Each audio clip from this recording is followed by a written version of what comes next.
Hey, what's up everybody? Steve Schwartz here from LSAT Unplugged, joining you today to share how you can ask better LSAT questions. Before I get into it, a little bit about LSAT Unplugged. We offer live online classes via Zoom, on-demand video courses, small group coaching, and one-on-one coaching. Check out the links below this video to find out more and to book a call with me and my team. We'd love to help you out. So the reason I'm making this video today is that I can't tell you how many times I've gotten the question, how do I get faster at logic games? And I've lost track of how many times I've answered this question in my live classes, on-demand video lessons. I've probably released at least 20 YouTube videos on this specific topic alone. The question, how do I get faster at logic games, is not a bad question, and I understand the reasons a student might ask it, but there's nothing personal about this question. There are no indications in this question that the student has done any careful work on logic games up to this point. To illustrate the problem with a question like this, I want to contrast it with the question that a 170 plus scorer might ask. I'm going to share a question from one of my private one-on-one coaching students who ended up scoring a 179 on her official LSAT exam.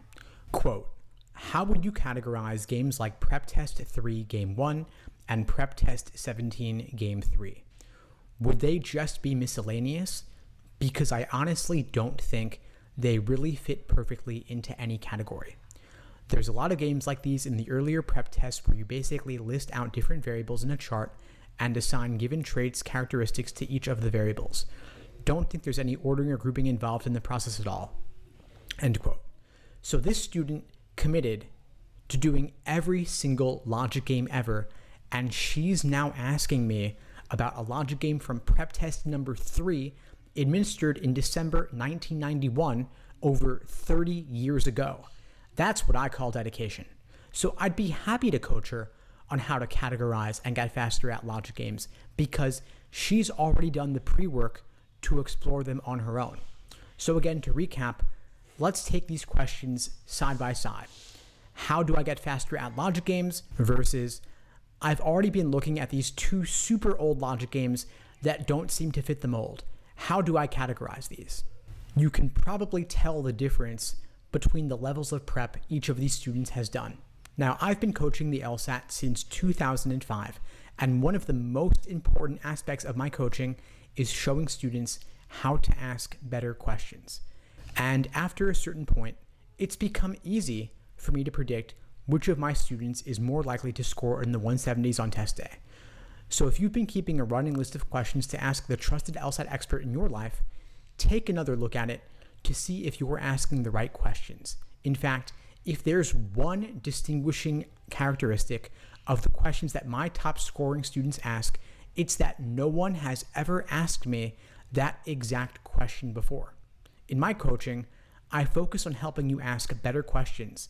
This is one of the secrets of how top performers prep in the lead up to test day to ensure success, while others, even smart, talented students, get stuck and don't know why. If you'd like to explore the possibility of working with me, and if you're dedicated to achieving a score of 170 or above on your official LSAT in the next 3 to 6 months, I would love to hear from you.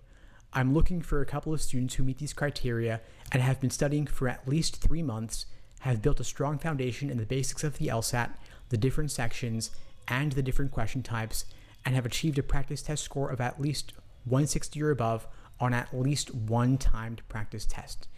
If you meet these criteria, I would especially love to hear from you to explore the possibility of working with you in a one-on-one coaching program. However, if you don't yet meet these criteria, that's okay too. There are a number of other ways my team and I can support you, whether it's through our live online classes via Zoom, our on-demand video courses, or our small group coaching program. So if you haven't already, check out the links below this video to find out more and to book a call with me and my team. We'd love to help you out. And if you found this video helpful, please do me a favor, like the video, leave a comment, and subscribe to the channel if you haven't done so already. It really helps with that YouTube algorithm, and I really do appreciate it. In the meantime, I'll wish you all the best and take care.